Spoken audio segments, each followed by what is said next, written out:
Hey, Mike, back here. Really thrilled to be, well, right now in Toronto in the building of this fellow right here, Mark Howard. It's not an understatement to say that Mark is, his discography must be amongst the most legendary in not just Canadian, but really international producing and engineering over the last 30 years. Folks, if you're not familiar with Mark, you're certainly familiar with his work. He's worked with the likes of Bob Dylan on the Oh Mercy and Time Out of Mind albums, Neil Young on Lanois, U2 with All That You Can't Leave Behind, as well as Willie Nelson, Lucinda Williams, all the way, even Avril Lavigne for that matter, REM, the list goes like on and on. Many of my favorite albums over the last 30 years, Mark has had his hands on. And so I'm really thrilled to dig into that, but also folks that know Mark, folks in the audio industry, Rolling Stone, a number of places have made note of it. I think it's about 2 years ago, Mark, that you were diagnosed with stage 4 melanoma. It progressed rapidly. It's fighting that illness that has brought you back here to Toronto at the Princess Margaret Cancer Center. Mark is, well, part of the fight of that has inspired Mark to stage or organize a concert for October 6th at Roy Thompson Hall here in Toronto. Star-studded lineup, which we'll get into, and the proceeds of that will be going to the Princess Margaret Cancer Center to fund research into, is it called immune therapy research? And so there's a lot to get into, but Mark, first of all, with everything you have going on, it's a real pleasure, and I'm really honored that you allowed me to come here. All right, well, thank you. And actually, well, let's start off with the more recent, and then we'll go back and kind of do a celebration of your career here. But first of all, what stage in your career were you? Were you just kind of full bore ahead when all of a sudden you got the cancer diagnosis in 2017? I haven't stopped for 30 odd years. It's like I go from record to record, and I travel the world, and I was in Russia, and then I came back to LA to make a record with a guy from Israel, and I rented a house in Malibu, and I was just on this kind of like traveling the world, making records with great people, and so and I was just about to start a record with Shelby Lynn, and I just mixed a record with Shelby and her sister, and so I had a lot of projects going on, and there was I took a break at Christmas, and I took my kids to Hawaii, and one of my daughters said, "Hey, Dad, that mole on your shoulder looks a bit funny. It was black." And so I said, "Okay, well, I'll have it checked out." And so I ended up going to a dermatologist, and he looked at it, and without doing any testing or anything, he cut it off, and then he sent it in to have the biopsy done on it, and then it came back, and he said, "Yeah, oh yeah, it was cancerous." And I thought, okay, good. And he goes, "Well, the cancer's gone now. We've cut it off." And so what happened was in the time that he cut it off and that it was healing, it was spreading, and it sent an alarm to it, like you can't just cut me off, and I'm gonna get you. And it actually within a 3-week period, it grew to like a big, huge kind of like lump on my shoulder. It looked like a hunch, and it was black, and it looked like an alien on my shoulder. And so I was trying to get some help with, like to find a cancer doctor, and I finally found a cancer doctor in LA that would look at it, and that was through Beverly Hills Cancer Center. And so they said, "Oh yeah, okay, well, they did a bunch of scans, and they said, well, it's gone to your liver now, and it's on your spleen." And I'm like, "Oh my God, okay, let's." And they said, "Well, you can go on a clinical trial, which it doesn't cost any money. It's through the company that does the drug, and they pay for all this stuff." So they said, "We need you to do some more tests." So another couple of weeks go by, and it's getting bigger and bigger, and it's like getting protruding, like it's coming off my shoulder, and so then it came to a point where they did these tests, and they said, we can't do the trial with you because you're the wrong BRAF for the type of gene that you have. Doesn't work with this type of clinical trial." And then I'm like, "Oh my God!" Like, well, then what do I do? Yeah.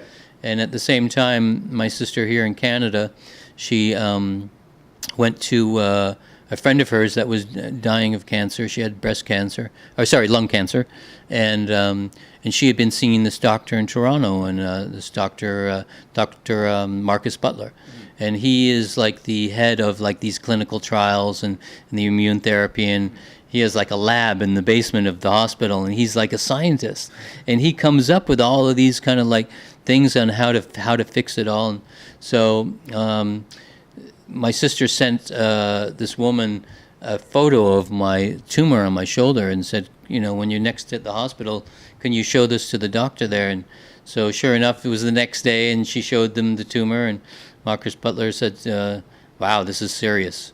This guy needs to get up here right now.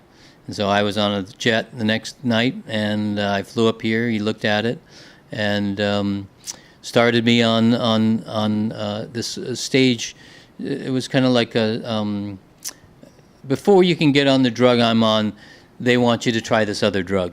And so I started on this other drug, and it worked. It shrank the tumor, and it was great. But then it started to wear off, and it started to grow back. And then he was like, well, we can get you on a clinical trial up here. And then it ended up, it's a mess. What happened was before, it was going to take another 3 weeks, and it spooked me. Mm-hmm. And so through the doctor back in LA, I talked to him, and he said, you can now go on this clinical trial here because you've had that one drug up there. Mm-hmm. And so you can come down and we can start you on it tomorrow. And so what it was the immune therapy with a drug called Keytruda, with another drug matched it with it was called TVAC. And TVAC is a virus that they inject into the tumor, and what it does is it wakes up your immune system. It says, hey, there's something over here, let's kill it. And where the one drug, the Keytruda by itself, it does work, but it's slow acting, where this other one, it kicks it into gear. And so I got to LA, went back to LA, and it's on a clinical trial, so it doesn't cost anything. And so they said, okay, we just need to do some tests. And so again, they do all the tests again. They do a brain scan, and I'm scheduled to go for the infusion the next day. And so I'm waiting in the chair to get the infusion, and the nurse comes over and she says, the doctor would like to talk to you. And so I go back in there, and he's like, got a sad face, and they're like, what's going on? Like, the insurance didn't cover it, or like, what's going on? And like, he goes, well, the cancer's now spread to your brain. And it was just shocking. I was there with my daughter. She had drove me to the hospital, and we just like into tears, both of us. We just like, wow. He says, well, we're going to do emergency radiation on you. And so they set it up that day and did the emergency radiation.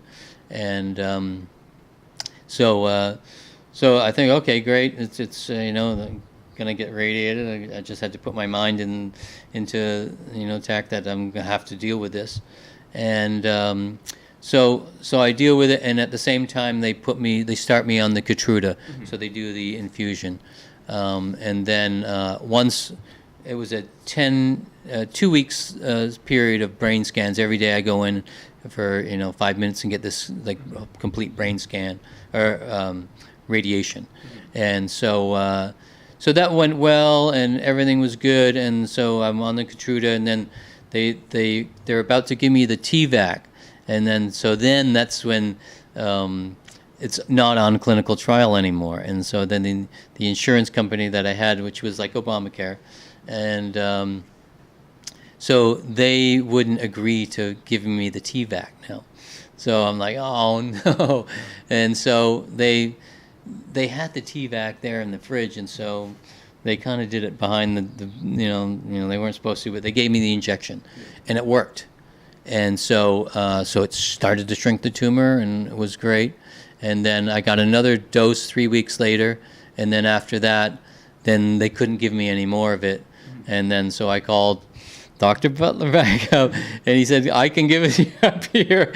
And so I come back up here, and it's like a yo-yo. It's like you got to fight for your life, It's like, yeah. And it's like the medical system is it's harsh, and it's like if you don't have the money or whatever, and even then you might not get it because it's like in Canada it wasn't.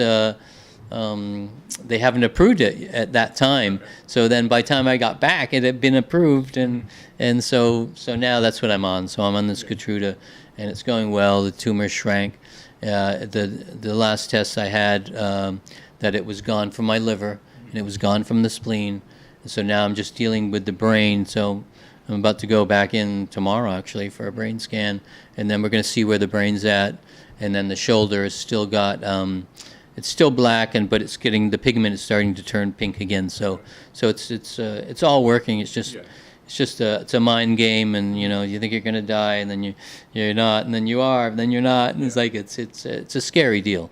And I thought melanoma, it's just skin cancer, but it's one of the 5th deadliest cancers in the world, and so and they're finding out that it's more and more people are getting it, and the rays of the sun are deadly. The ozone's gone, and it's just burning through a layer through, and anybody can get it. And so through this concert, I want to bring awareness to everybody. If it happened to me, if I can save one person by telling them to wear sunscreen and to be active with it and to stay out of the sun, wear a big hat, wear long sleeves. And if you are in the sun, don't go in the sun between 1 and 3 or 12 and 3 or whatever it is, where it's the most deadliest time. And so I'm on a mission. And I thought, how can I do it? And I thought, well, we'll have a concert, and we'll gather up all the people I know, and we'll see what we can do. And so I called my friend Pierre, and I said, do you think Sarah McLachlan would come do a benefit with me? And he goes, so let me find out, and calls her up and calls me back 5 minutes later, and she goes, yep. And so I've known Sarah even before she even got famous, and that's how I met her, was when she was making her first record, and they came down to New Orleans, and so we were friends, and she babysat my kids, and so it was like it was a family kind of thing, and then with Sam and Ian, I produced both their records, and but with Randy Bachman, I don't know him, but he's a big fan of the records, and the Bob Dylan records and stuff like that. So I'd imagine he'd be a fan of your work. So he was like, oh, well, one of the soldiers needs some help. It's like, so he's like, so he said, yeah. And so it's been, it's overwhelming that, people are coming up and helping me, and I'm really appreciative of it all. And I'm happy that, that they're helping me with this concert, and I can finally bring some awareness to a lot of people. And the proceeds from the concert will be going to Dr. Butler specifically, and the type of research he's doing? To his research, to his laboratory downstairs. And so he's working on a couple of cool new inventions that he's got, where he takes the blood out of you, and he transforms the blood with these other molecules and gives you like this super blood and puts it back in your body, and that fights the cancer. And the immune therapy is, it was meant for what's it called, skin cancer, but it's working on other people with lung problems, lung cancer or breast cancer, and where 3 years ago it wasn't available for people that had skin cancer, and they were dying, and they were giving them chemotherapy, and everybody was dying. And so now they figured chemotherapy doesn't work on this type of cancer, and so this immune therapy is the first thing that they've got that works. So it's amazing. It's incredible what medical science can do. Now and not all those years ago. I guess lucky is always a relative term. yeah, exactly. Producing records, engineer records, is trivial next to the kind of literally life and death battle that you're doing. But what does it do? Because I'd imagine when you get a diagnosis like that and you have to act on it, and everything's changing and progressing for better or worse so rapidly, work, whatever it is that a person may do, pretty much leaves your head in that moment. But kind of when you have those moments where you can settle down mentally, what does that do to you? Where you've spent all those years building this legendary career, and that is your life, I would imagine, in a lot of ways. What does that do to you mentally and identity-wise and that kind of stuff? Or is it really just out of mind because you have something more obviously more important? No, it messes with your mind. What happened was it triggered a mental thing where I'm having panic attacks, and they're coming out of nowhere. I'm not particularly thinking about anything, and then suddenly, like, my arms, like, feel like they're burning, and then my face, and I get dizzy, and I feel like I'm gonna fall down, and I had thought that it was the Keytruda in the beginning, that I'm having a reaction to it because I had some bad side effects from the other drugs, but I figured out it's I'm having a panic attack. And so, I'd go to the rush to the hospital. I'm dying, and they do all my tests and say, nothing the matter with you. I'm like, no, I'm dying. Yeah, and like, no, and they say you're having a panic attack, and I'm like, I wouldn't admit it that I'm having a panic attack because it was so physical. The pain in my arms and my legs, and just the way it kind of like freezes your body up, and there's nothing like it. You just feel like your kidneys are failing, and this is what it is. And now you go into a panic mode, flight or fight, and so it messes with my mind that way. But by doing this concert, it's helped keep my mind off of it, which is helping that kind of thing, and then. Yeah, it's just the mental side of it. It's pretty harsh too.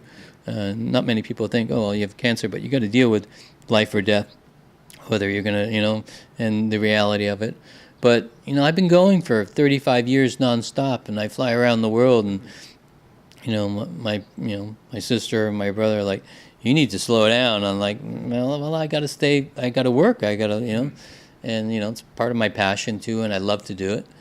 And so having this time off is it's making me look back at my career, and making me look back at what I've done, and realizing, holy shit, I've done a lot of stuff over the time, and it's just you don't have time to think about it because you're on to the next record, and then whether it's Bob Dylan or Red Hot Chili Peppers or whoever it is, it's like it's like your mind goes into their world, and you become part of their group, and it's so you don't have time to think about, oh wow, I just made this record with so and what's it like, and you go from that, and you probably don't listen to that record again for a long time, or so now that I've had like a year off, it's like I've been looking at my career going, wow, it's simply incredible, like for what I've achieved in my life, like it's almost like I was telling you earlier, it's like it's kind of embarrassing to me to tell people because they don't believe you. Like, yeah, sure, you worked with all these people. Like, it doesn't sound real, It's like it sounds like a fantasy world.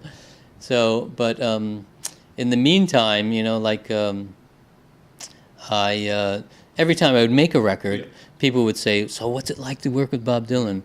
I've got stories of all the kind of behind the scenes and. Bob only would work at night, and then like Neil Young, he'll only work 3 days before the full moon, and yeah. The whole record took 6 months because we waited for every full moon, And so there's all these crazy stories. Tom Waits, like he can't just tell you to push his vocal up, make it louder. He'll go put a little more hair on it, and like like, oh, the hair button, yeah, okay, yeah, like this is yeah, exactly, yeah. So over the years, everybody asked me the stories, and they said, you're going to need to write a book. And so I did. So I wrote a book of all these great stories, and a lot of them are funny, and some of them are scary,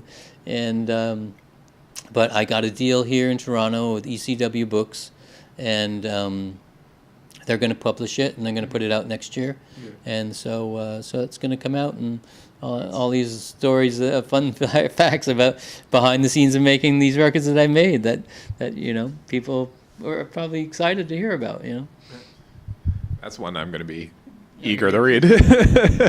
And now that we're on the topic, let's go back to the beginning a bit. But first of all, I read, is this true that because you grew up in Hamilton? Yeah. I believe you played in bands before getting into live sound. I was a drummer. Yeah. And is it? But I read this anecdote. Is it true that your high school counselor said you would be nothing but a criminal? Yep. Yeah, and that's why I quit school. So yeah, I was going to Westdale High School, and it was, you're a teenager, and we were smoking pot behind the garage, and I was like, wasn't into it, and I get called into the guidance counselor's office, Mrs. Shinosky, I remember her name. I hope she's still alive. And so she said, "You've been missing all these days. You keep up this act, you're going to be nothing but a criminal and end up in jail." Yeah. And I said, "Well, maybe so, but I'm quitting." Yeah. And so I was really great at art, and so and I like to design stuff, and so I figured I wanted to be an architect, and so I went to I found a place in Hamilton called Howard Mark Architect. I figured, well, my name's Mark Howard, I'll get a job there. And so I went in, showed the guy my drawings, and he loved them all. He said, "Wow, you're great at designing, and this is great." He said, "Go back to school and get your grade 12 education, and I'll hire you." And I said, "Well, that's good, but I'm not going back to school." And so I ended up getting a job as a layout artist for a monument company, and I would do all of the like tombstones, for so I would do all the hand-drawn faces and Jesuses and the hands, and if a Hell's Angel died, I'd draw the wings and the skull and stuff like that on the stone and stuff like that. Because in those days, it was all done by stencil, and there was no freehand drawing and stuff like that. So yeah, I was the first one in that company to start it, and it was called Hardwick and Son. And when you're going across that bridge in Westdale, you see those tombstones on the side right by the gas station?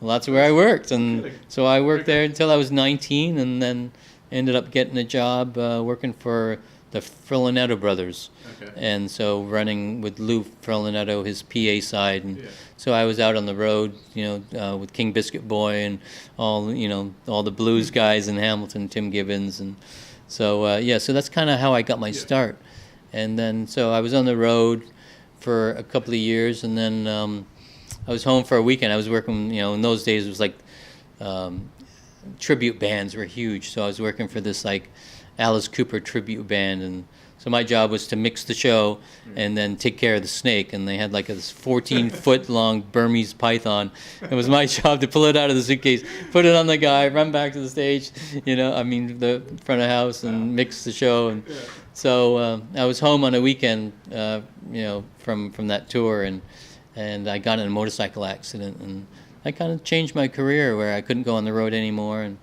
I ended up getting a job at Grand Avenue Studio making tea and coffee for the clients, and so I did that for a month or whatever, and I just kind of like got pushed into the hot seat pretty quick, and within 6 months I'm the head engineer there, doing all the night sessions, and did all the country western kind of shows and radio shows, and so I got good at all that kind of thing. And then one Christmas I was there, and I got put on a session with this guy I never heard of, and his name was Daniel Lanois, and he just finished a record with U2, which was the Joshua Tree, yeah. So I worked with him, and he was starting his first solo record, and he brought this guy Bill Dylan in, and I didn't know who these guys were, and so they're always trying to stump me, like, okay, we're going to do a guitar track now, and put it on track 12. I said, okay, it's done. And they go, what do you mean it's done? I said, well, I set it up. I heard you guys talking about it, so I set it up ready to go. And they go, really? I said, yeah, just punch it to record. And, oh, okay. And so it went on. It's like, oh, this kid's got some, stuff to kind of get around. So ended up, I got asked by Dan if I would be interested in making a record with him and the Neville Brothers in New Orleans. And what age were you at this time around? 21. Yeah, so I was pretty young, and so he said, yeah, come to New Orleans and help me make a record with the Neville Brothers. And I'd never built a studio or knew much about studio, but I knew a lot from PA world and amps and consoles and how to plug stuff in quick and make stuff happen. So he was really excited about that I had those kind of chops. And so I flew to New Orleans, and he said, I'm here for 2 days, and then I'm going to leave, and I need you to find a place to make the record. I need you to get all the gear in. I need you to bring a console in from England, tape recorder from Canada, set it all up, and I'll be back in a month and going to Brian Eno's, and when I get back, we're going to start the Neville Brothers record. And so like, oh my God, it's like, This is in New Orleans, where you'd never been before. And I came from Hamilton, it's like, and it was culture shock. First of all, there's not that many black people in Hamilton at that time. There's one black kid in my school, Vivian, and so when I got to New Orleans, it's heavily black. So it's like, you get this kind of like, not that it was uncomfortable, but it was it was overwhelming. Yeah. And then I'd never seen a gay person before. It was always in Hamilton. It was very anti-gay, and if you had anything to do with gay people, it was like Fetsine. And so Dan puts me up right in the middle of the gay district in the French Quarter, and so, but it was great. Nobody ever bothered me, and and it was it was crazy to see and to deal with, and then had to kind of like build a studio, find a car, get a bank account, find the location and set it up and have it ready for when he got home or got back or whatever. So so that's how it all started, and so that went from one record to the next and never stopped, and we just kept making records. It was great. Was there a sense of like, I'm in the right place, I know what this is what I want to be doing, and I've kind of found my calling, or was it kind of just shit, I'm in deep and just kind of riding along, or was there any point in there where you kind of felt over your head? It was only meant to be for a 6-month period, and so that was the risk that I took, that I left Grand Avenue, and they Bob Deutsch, who ran Grand Avenue, said, well, if you leave, your job's not here when you get back. We got to fill it. And I said, okay, well, I'll take that chance. And so I figured, well, okay, I'd get that under my belt, and I'd have like some kind of like, a working, a big record that would be good for me. And, when we're right in the middle of making the Never Brothers Yellow Moon record, and Dan gets a call from Bono saying, hey, would you go meet Bob Dylan? And like, he's interested in, talking to you. And so we had cut a couple of Bob Dylan tracks for the Yellow Moon track, Hollis Brown and God on Our Side. And so Bob was playing in New Orleans, and he got invited back to the studio, and he came back to the studio, and he played, I played him God on Our Side and then Hollis Brown, and he goes... So what Dylan, because both those tracks are from earlier in Dylan's career, what project was that you were recutting them for? We weren't recutting them. It was Hollis Brown and God on Our Side was on the Neville Brothers Yellow Moon record. Oh, sorry. So Aaron Neville sang God on Our Side. Sorry, yeah. And it was just gorgeous, and so when Bob heard that, it's like, wow, this is incredible. So it carried on to him, saying, would you make my next record, which would have been Oh Mercy. Yeah. And so we were only meant to be in New Orleans for maybe those 6 months, and we were shipping out. And so Lanois had said, why don't we make his record in Santa Fe, New Mexico? Why don't you go and scout some locations for me there? So I went to Santa Fe, New Mexico, and I met up with some friends of his, Darren Vigil, who's a really amazing painter. And so he took me around and showed me around some beautiful houses. And then I ended up meeting with like this guy who was like a real estate broker or whatever. So he ended up showing me, what's her name? Big art. Amy Lou Harris? No, From Santa Fe? George O'Keefe. Oh, okay. Sorry, it took me a minute there. So he showed me George O'Keefe's house, and it was beautiful, Southern style, adobe house, and I thought, that's it. Let's work there. She had died 2 years before. The place was empty, and so it was kind of like a blessing. So I filmed it on a little video camera, and so I brought it back, and I showed Lanois, and he goes, wow, this is amazing. So I'm going to call Dylan right now. He gets on the phone with Dylan. Hey Bob, found an amazing location, and it's in Santa Fe, New Mexico. It's George O'Keefe's place. It's just so musical. It's going to be great. And Bob goes, what? New Mexico? I'm like, I can't go to New Mexico. And Dan goes, well, why? He goes, it's too high. The altitude is too high. I can't sing in that kind of altitude, So I was like, okay, well, what about here in New Orleans? It's below sea level. And he said, yeah, let's make it here. And so I scouted another location in New Orleans and found like a Victorian mansion. We made his record there. And that project. That's quite the project to be working with Dylan on, specifically the Oh Mercy album. Yeah. Especially for a kid. You were still in your early Yeah, 20s at that time. Actually, I'm sure did you read Dylan's book Chronicles? Oh, yeah. Yeah, I'm sure. Yeah. I actually meant to look back if you're mentioned in it, because I know, oddly enough, the album within that autobiography that Dylan seems to spend the most time talking about is that Oh Mercy album. yeah. And I didn't have the time. I have it on my bookshelf at home. Are you mentioned in that book by chance? Yeah. Okay. So what it was is, I'm a motorcycle enthusiast, so I had like Harleys outside the gate, and when and Bob would come in and he'd see the bikes, and then it was a bizarre thing because like for the first 2 weeks of working with Bob, he didn't even acknowledge that I was even in the room, and there was a tension, and it was like, and he was acting up a lot, and it caused some kind of like drama, anyways.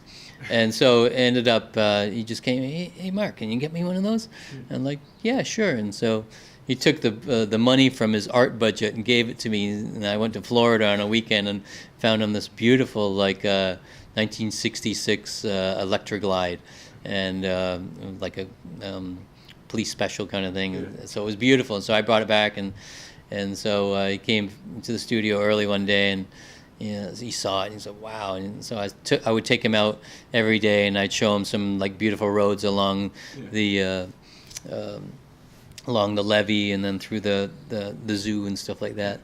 So, and then he would go off on his own after like I'd showed him a bunch of rides, and so he'd go out without a helmet because he was from California and there was no helmet law there.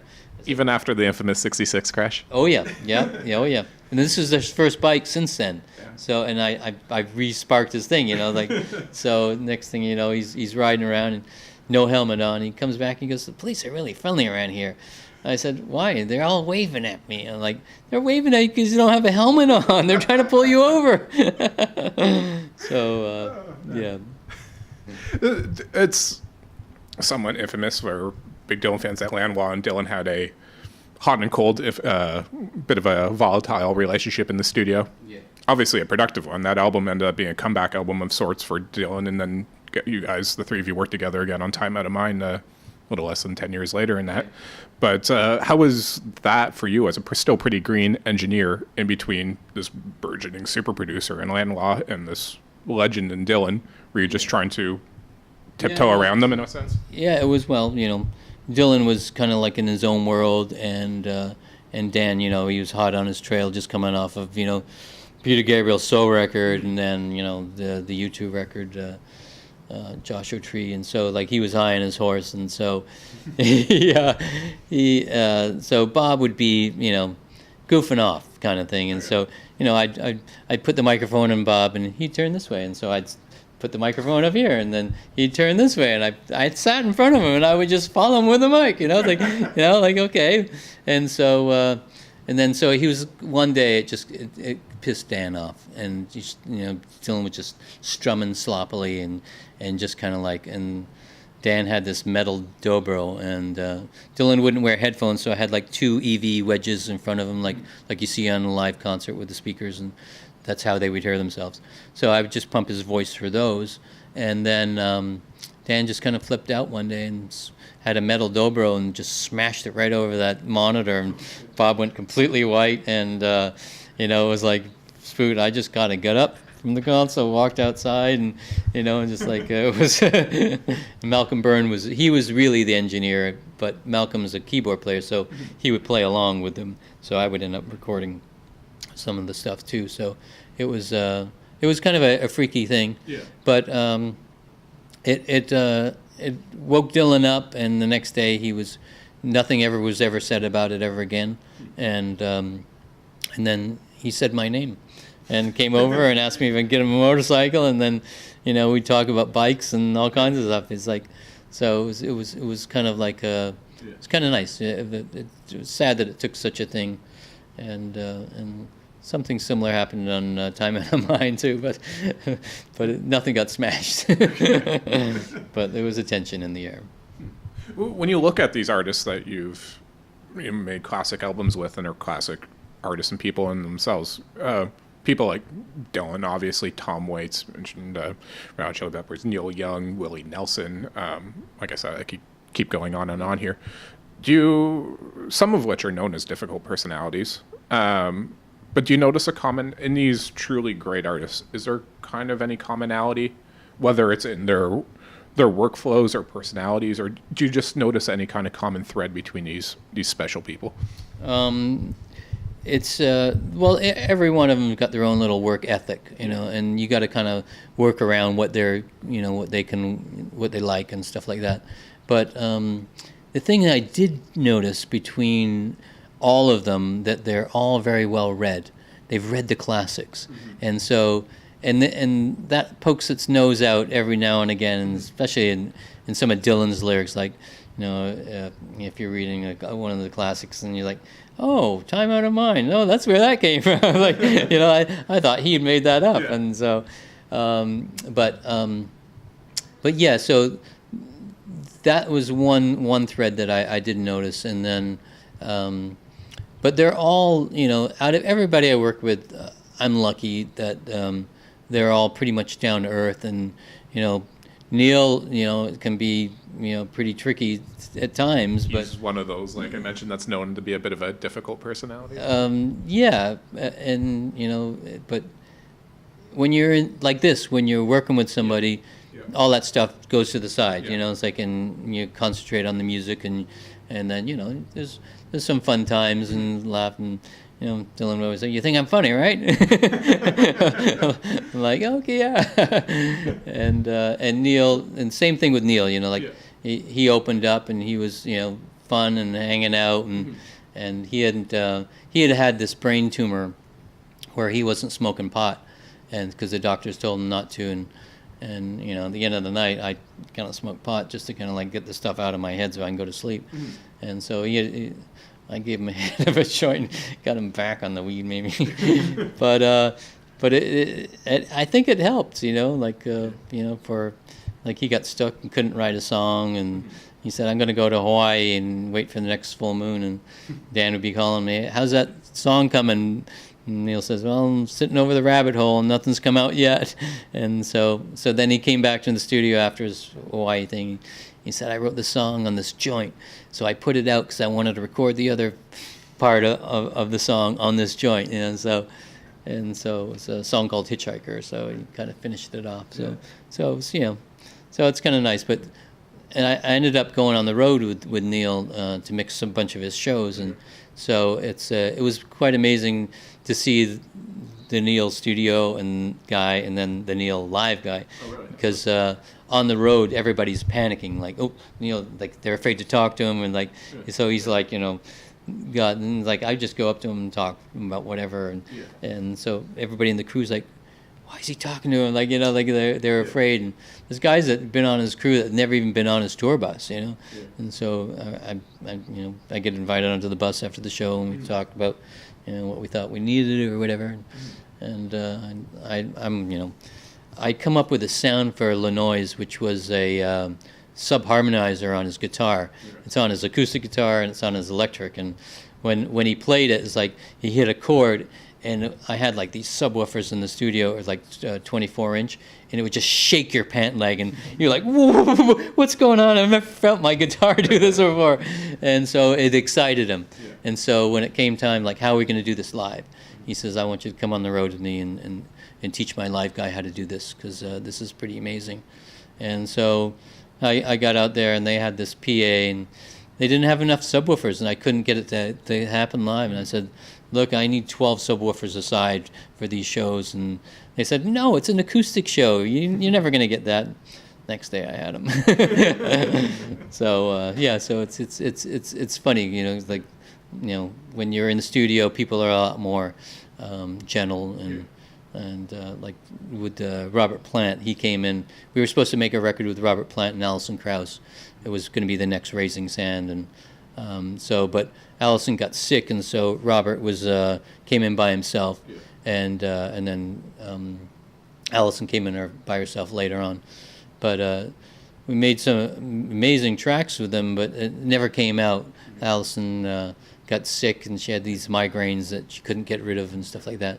But Robert was a sweetheart, and he was like, he'd tell all the stories of Led Zeppelin, and it was great. It was funny, and just got to and then the same thing with him. Did that end up being the album? I forgot the name of the album, but the one that has like the old clown on the cover of it. Okay, that was made by Buddy Miller, and Robert had just left us and then went to make that record with him. So I had a bit of a flavor of what we were working on. I felt like they kind of stole some of the sounds and stuff like that I had made for that, and which I'll play you a track of it later on. Okay. And but Robert would come in, and he's carrying this leather satchel, and he goes, "These are all the songs of all the women that I've loved and hated." And I thought, okay, great. And then he had this other book by this poet, William Blake. And so he would just look through William Blake's book and reference some things and chalk something down, and like you said, back in the day with the blues guys, they took their songs and they never gave them credit, and he said now we give them credit, and and there was no. In those days, there was no copyright and stuff like that. It was all new and fresh. So, well, if you just look at the songwriting credits on a original pressing of a Zeppelin album and a current pressing of a Zeppelin album, you notice all the writing credits have changed over the decades as they got sued by various blues artists. Exactly. Yeah, I produced a record for Marianne Faithfull, and she had written a song called Sister Morphine when she was young, but she had signed like this 30-year contract with her manager for him to get all the publishing or whatever like that, and she didn't know. She just signed it, and so Keith and Mick had said, "Look, we'll cover the song. We'll put it on one of our records, Sister Morphine, and we'll give you all the publishing rights from it, and but into an account that your manager won't know, kind of thing." So, and then when I was making the record, the 30 years was up, and so she got the writing credit back. So it's like, and there was so many crooked deals, that went on, and it's a great song. Yeah, it's a great song, and so, but everything she would have made would have gone to the manager guy. So, wow. Yeah. From Oh Mercy, you and Lanois ended up having, you ended up being kind of his right hand man, and you guys had a very close partnership on many albums over the span of decades. From Oh Mercy on, was that like kind of a spoken agreement, or was it just like with every new album, Lanois would call you up, be like, "Hey, want to do this one"? I never left. Really? Yeah, we went from record to record and went into his solo record, and then it would go into. We ended up. He bought a house in New Orleans, a big mansion, which became a studio called Kingsway, and so I was ready to keep going. Our plan was to go to Mexico and kind of work there for a while, and so I just wanted to keep going on the road, and then so he bought this place called, which was called Kingsway, and so I ended up, building a studio inside of there, and it was a beautiful old mansion in the French Quarter, but it was really run down, and I told him, it's a piece of shit, don't even bother. He didn't listen to me, and he ended up buying it. He got it pretty cheap, and so it probably looked like a good deal for him. So I ended up getting an API console out of the record plant in New York, which was the API that Hendrix had done Electric Ladyland on, and Double Fantasy was done on it, and so all those kind of records were made out. So it was a legendary desk. So I brought that and put it in the big parlor room in this place, and so and that's where we didn't make any real big records there. Lanois did his second record there, Beauty of Winona, and then I made 2 records with REM, started them at least there with REM, and then 2 of their best albums, Automatic for the People and Monster. Yeah, and Michael would be laying on the couch and singing, and I just hand him a mic like this, and he says, "What? I can sing laying on the couch?" I'm like, "Yeah, why not?" and so some of those songs were born there. It was pretty cool, and then so we ended up, Peter Gabriel came there, and we cut some stuff for the Us record, and Chris Whitley's record, Living with the Law, which was a great record that was made there. But we ended up getting out of there, and then Karen Brady, who was kind of like the house mother, and she kind of like, we left the place with her, and we opened it up to the public, and so Blind Melon went in there and make a record, and Pearl Jam, I think, and so a bunch of those kind of people came through, and then that's when we kind of hit California. We were on a tour, and I ended the tour in California, and I ended up putting a bunch of studio gear together to take down to Mexico, and so we ended up going to Mexico for a year. So You mentioned like we're talking about getting that API console from the record plant that Hendrix and John Lennon and people recorded on. I just went because like when I talk to a lot of producers, engineers, and that, some people are kind of almost mystic about gear and like think it has the spirits of the people that recorded on that kind of stuff. Other people are like, it's metal and wires, and what matters is what you do with it. I'm just curious essentially what your philosophy is on that kind of stuff. Do you get sentimental or mystical about it, or is it just gear? Yeah, it's more about a performance than what gear you got. You could have the fanciest gear in the world, but if you don't got a great song, you don't got what it takes, then it's not going to happen. Yeah. And while I was working on the Tom Waits record, the Real Gone record, Tom came to visit me. I was in LA at the time, and I had this like huge 1920s movie star estate. It was like gorgeous. And so I said, let's make the record here. And he says, no, I got to be close to home. So he brought his Tascam 4-track, and so it was like a 4-track cassette. And he'd done these recordings in his bathroom, where in the middle of the night he'd go into his bathroom and he'd make these kind of mouth rhythms that would, and then hitting a pan, tang, tang, tang. And so they were like these very tribal in a raw way. And so I said, these are great. And so I said, well, when we start your record, we'll all do this on some nice mics and on stuff. And I couldn't beat the sound of this 4-track cassette. And that record is built off a 4-track cassette. And we just kind of like overdubbed a bunch of stuff. Not a lot would stick to it because his mouth rhythm was the bass, it was the drums, it was like everything. And he just put a vocal on top of it. And then it's like, we try all this stuff and nothing would stick to it. It was like, and then he goes, I got the secret weapon. And he pulls out like this like 200-year-old pod. It's like a what do you like pea pod, okay. but it's had the peas that dried up, so when you shake it, it goes. Like, not like a carving, a literal. Yeah. It's like some kind of like weird, maybe from South America or whatever, Yeah. So he collects weird instruments, and so he goes, let's put the pod on it, and it's like that was the only thing that would stick to these mouth rhythms. So it was funny, but it was pretty cool. Like, when you're working with a dude like Tom Waits, who has that distinctive, gypsy jazz thing going on that he's had since, Rain Dogs and Swordfish Trombone and all that made him legendary. How much are you trying to influence or create a sound, and how much are you just trying to get the sound that Tom's known for and talking about? Well, it all started off by this guy Andy at Epitaph Records called me up and said, hey, would you be interested in making a record with Tom Waits? I'm like, well, yeah. And he said, well, I'm going to get Tom to call you. And I said, okay, great. And so I waited for a year for that phone call, and it never happened. And then suddenly one day I get this call, and it's Tom. Yeah. And he calls and he said, would you be able to would you want to make a record with me? I said, yeah. He goes, I know that you produce records and stuff like that, but could you just come and engineer it and record it for me? Because, I produce it with my wife, Kathleen.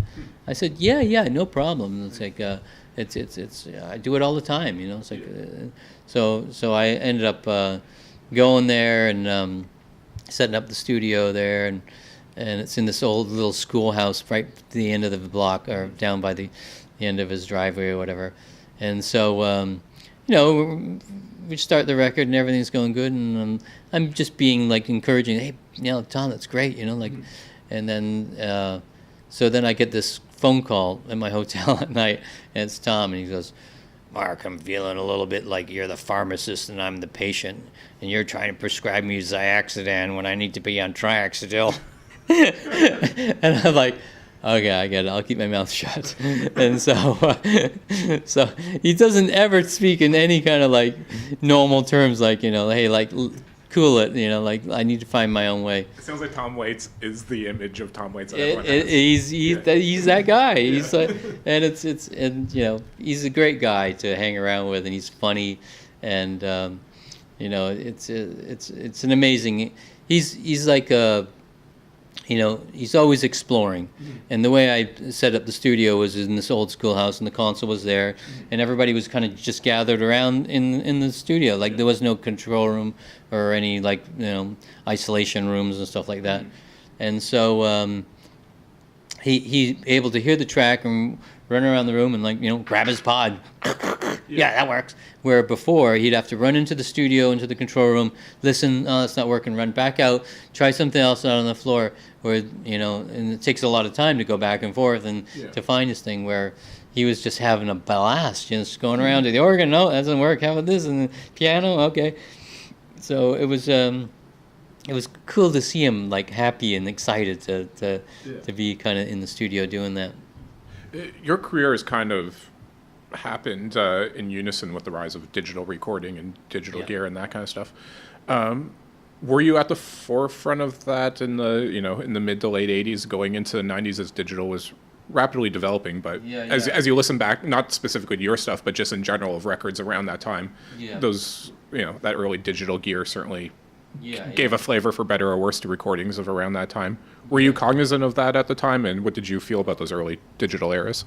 We held on to the analog as long as we could.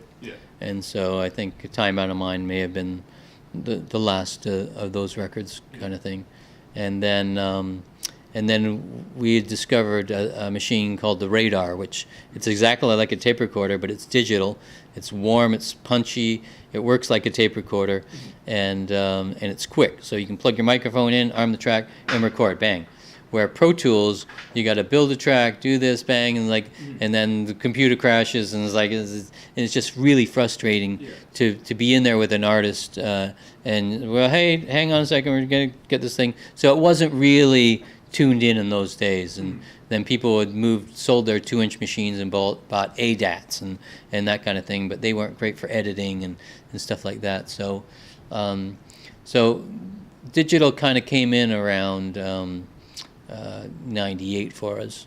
And so then I've had a Radar machine ever since then, and then my 2-inch machine kind of like, I kind of weaned it out, and so now the Radar is great because it's small, compact, and I can travel around the world with it and still get that great sound.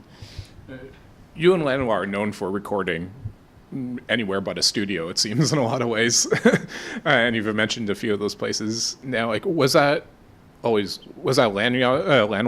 thing? Did it become your thing? Essentially, why is that you guys just went mansions, schoolhouses, wherever it was? Yeah, it was, in those days, it was, so you're not on the clock. You go into a studio, you're on the clock. You got to go past a reception. You got to, like, see a bunch of people. And Lanois had this thing that it sucks up his mental energy. So as soon as he goes in there, that takes 20% of his mental energy.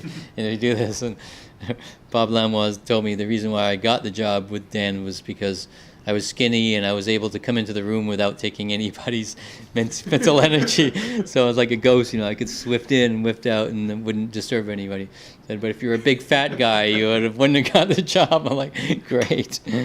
But so it kind of started off that way, and but now that I look at it, I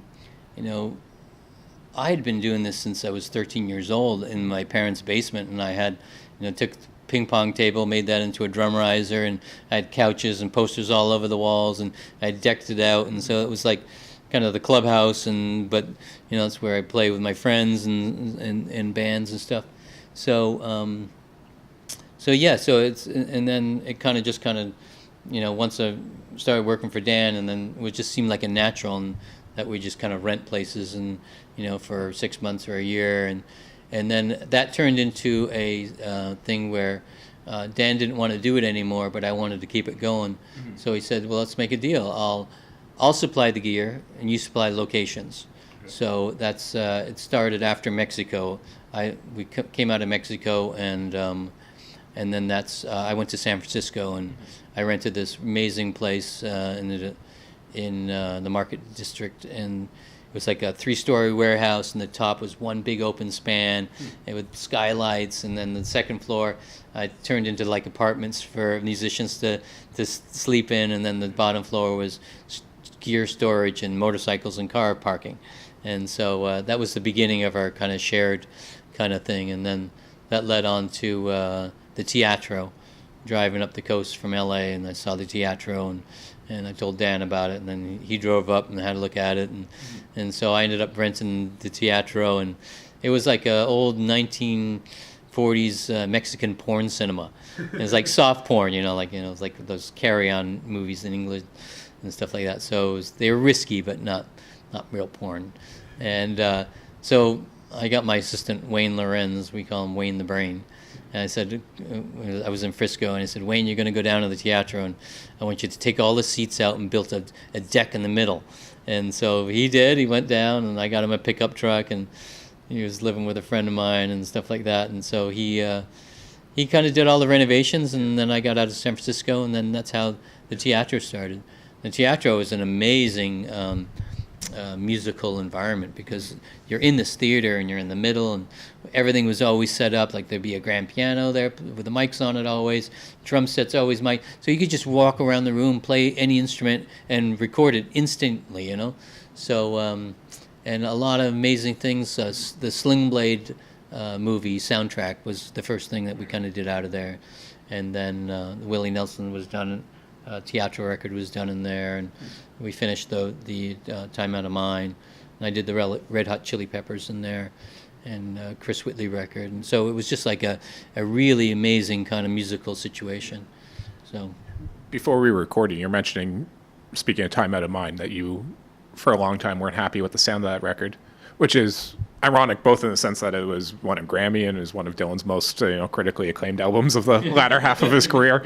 And Dylan even even said when he was accepting the Grammy for that album, made a point of mentioning you and thanking you, and said something along the lines of like, we achieved some magic sounds on that record that you don't always get, or something along those lines. All this is to say, like, how could you have not been happy with the sound of that record? Well, it's because at the Teatro, I had this amazing sound. It was like incredible, Bob would just go to the piano and he'd sing, and it would just like come back. It's like magical. Where we got to Miami and we had like 15 people in the room, and it's like it's like spitty and just like boom, and it was bombastic almost. And so I had to work out a way to kind of like control it in a way, and working with 2 drummers playing at the same time, and we're working on a 24-track tape recorder, so you're limited to tracking.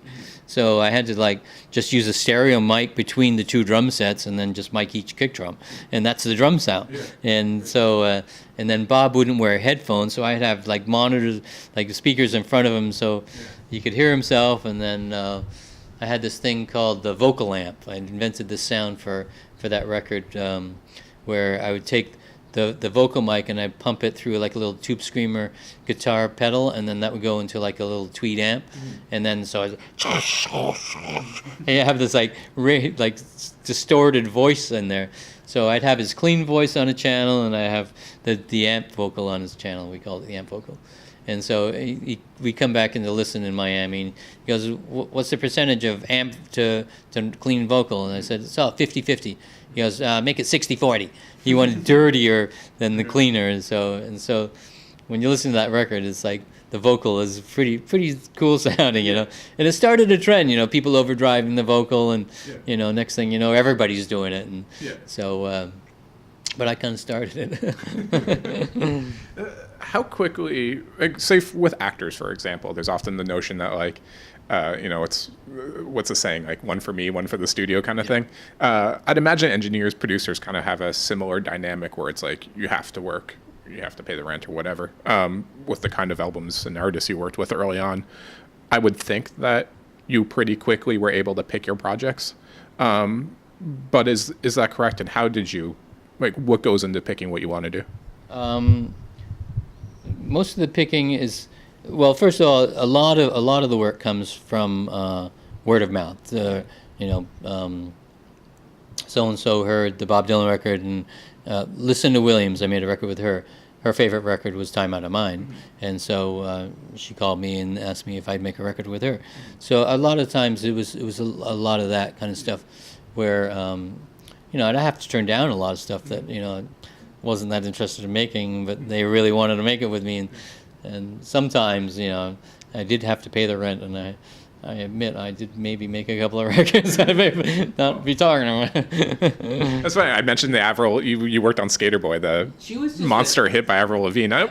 But when I mentioned it, you laughed. But I'd imagine your bank account didn't laugh at that one.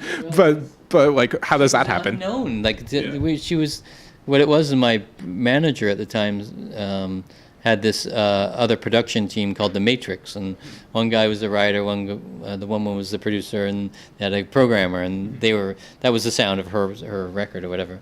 So so they had cut the whole record digitally, like with drum machines and stuff like that, and they wanted real players, so they hired me to kind of do it like that with the first 3 singles, Skater Boy, Complicated, and whatever the other one was. But so it was, although it was like, it was just paying the rent at the time. It turned into like one of the biggest records probably ever sold. Were you and Lanois always on the same page creatively, or when it came to picking projects that you worked on together, or did you ever go along with it because Lanois was insistent, or vice versa? Yeah. Like especially with the Oh Mercy record, Dan came to me and said, do you think I should make a record with Dylan? Because I got this other offer to make a record with David Bowie. And I thought David Bowie, my favorite. I listened to David Bowie my whole childhood, and but I said Dylan would be a better pick. I think Dylan is is the best, greatest writer, and you're not going to get anywhere closer to than that kind of thing. Where so there was that kind of stuff, and then I kind of went my own way and produced my own records. Like I came up to make the record Day for Night with Tragically Hip. So that was kind of like my first big production out of the Lanois camp. And then is that the one New Orleans is Sinking is on? No. It was after the one after that. But we made the record in New Orleans, and New Orleans did sink after that. I was wondering if there was any connection between the recording and the song. No. The location and the song. Exactly, no. But yeah, it's and then I kind of went my own way, drifted my own way after the Teatro closed down, and that's when I went to make records with Tom and Lucinda and all that, and then he invited me back in. He had kind of like he hadn't been doing too much for like the 10 years that we were kind of like not separated, but we always talked. But and I always go over to his place and play him, a bit of Tom's record or whatever, and see what you think, make him jealous a little bit. And but yeah, it's and then I got the invitation. He said, "Yeah, would you be interested in making a record with Robert Plant and Alison Krauss?" And I'm like, yeah.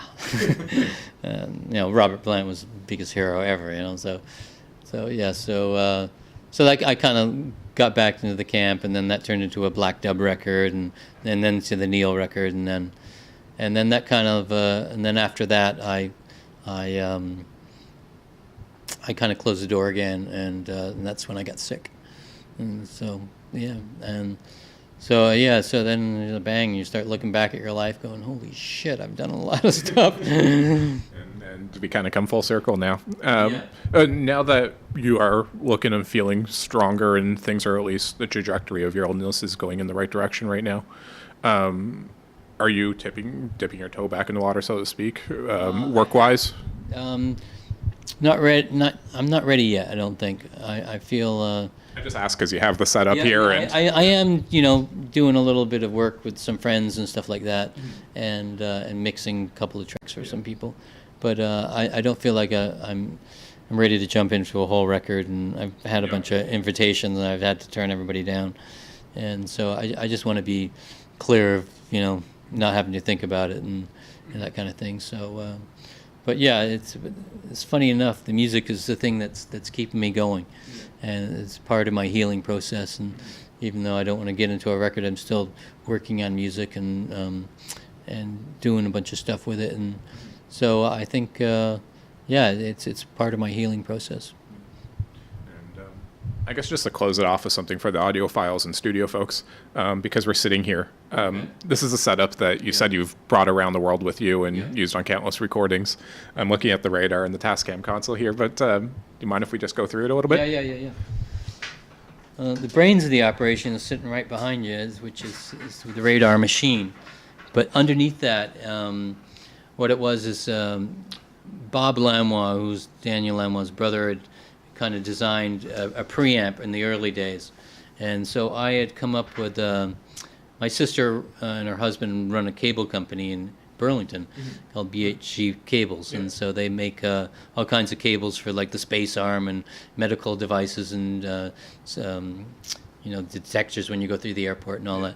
So it's really high-end stuff, like, So, but her husband is a technical genius, so I showed him the plans for these preamps, and so we were going to go into this business where making preamps for boutique preamps, because we thought, wow, it could work out. So he kind of like designed off of Bob's design, and we kind of went through it all and came up with this idea where each there's 4 channels per unit, and each unit has a preamp and a DI in it. So you can plug your bass guitar in there, or you can plug a microphone in there, and so you don't need a DI or anything like that. So they sound amazing. They're really punchy, and I've been using them, for the last 10 years. And we went through a whole thing where we were going to manufacture them, but then the whole kind of market dropped, and everybody was putting out a boutique preamp, and they cost like $7,000. They're really hand built and all gold pin connected. Really, we built the best with all the best components money could buy. So and it comes out, where API, you buy API, they have the cheapest components and the resistors, and so we went the other way and we used all gold, and so that's where GP2 is called gold pair squared kind of thing. That's the name thing. So with those preamps with the radar, that's my unit, and then I have this touchscreen mixer on top, and so I can fly with just that unit right there. So that's my whole studio. And then I have Dyna Audio endorsement. They ship me speakers wherever I want in the world. So I got that. So that's it. I fly. I was just in Russia with this unit, and it was in this castle recording this kind of like men and women's choir with this, rhythm section from England, and it was crazy. Wow. And it sounded amazing. And so that's how small I've got it. And then when I come home, I can put it on this desk here, and it's automated, and I can have as many as 92 inputs on it, but the radar is only 24, so I could lock it up to Pro Tools and stuff like that. And that's how I mix a lot of records. People send me Pro Tools, and so I get Pro Tools in this computer. It shows up on this desk, and then I mix down onto the radar, and that gives me that sound that that I got. So it's my own kind of creation that I'm able to kind of keep it small, because in the early days I was driving around with transport trailers, with huge desks, and like the tape recorder was the size of a refrigerator, and the console was massive, and racks and racks of gear, and so now it's like I got it down to this super small setup, mixing setup with it all, and so and it sounds really amazing. When you mentioned having a sound, your sound, how would you describe that? And are you precious about that with a project you take on, importing that into it? Yeah, I definitely have created my own sound, because the way I mix, it's kind of depth of field, where a lot of records are mixed with a lot of compression, and everything is pushed right to the front, and it's like, where mine is like, you'll have things panned to the right with a lot of reverb, and it's like sounds that's really far away, so you can almost like put your hand into there and grab stuff, and it's like the depth, and like some things are up close and some things are far away. So And so that's why Time Out of Mind sounds like that. You know, some things are really kind of like ambient, and other things are like his voice is like right in your face. You know? It's funny. I really noticed. I actually listened to that because we were going to be having this conversation in the drive into the city. I listened to that album in the car, and I totally noticed that dynamic in the vocals from song to song. Yeah. So that's, and you know, it's carried on with the Tom Waits record and so on. So, but so I've definitely got my own sound, and some people love it, some people hate it, but and I've never swerved from it. You know, like I've always, you know, making all those records with Dan and everybody. Nobody's ever told me like, you know, put this kind of reverb on my voice or make it sound like this or compress it. It's like, and so I've always did it my own way, and great. But some of these younger bands are like, you know, put the compressor on this track and do that, and like. You know, I'm kind of anti-compression.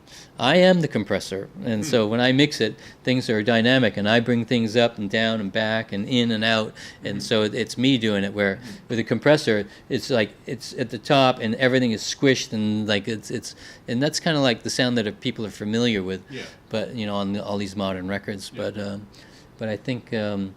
I just kept to my guns, and I just made records the way I like to make it, and I like to make them lie off the floor with a band and no headphones, and everybody listens to the speakers, and it's really loud, and because what happens is if you're singing along to the speakers, you're getting sound pressure, but if you have headphones on, suddenly your pitch is a bit funny because the sound's in your ears, and so I use a lot of like handheld Beta 58s for vocals and stuff like that, and then I do a mixture of, this is a RCA 44. I got this out of kind of like a used equipment dealer in LA. And then I took it to Capitol Records with me one day, and one of the old guys goes, "You got one of our old mics?" I'm like, "What are you talking about?" He goes, "This is one of the old RCAs that, you know, like that Frank Sinatra used to sing into." And I was like, "What?" And he showed me like a photo, and they were the only ones that put these toggles on the front. It was Capitol Records, so he knew it was one of his mics, and so he shows me a picture of Frank Sinatra singing into it, and so I've got one of the legendary mics. Yeah. So. Hope that was nothing important that just dropped. Plastic.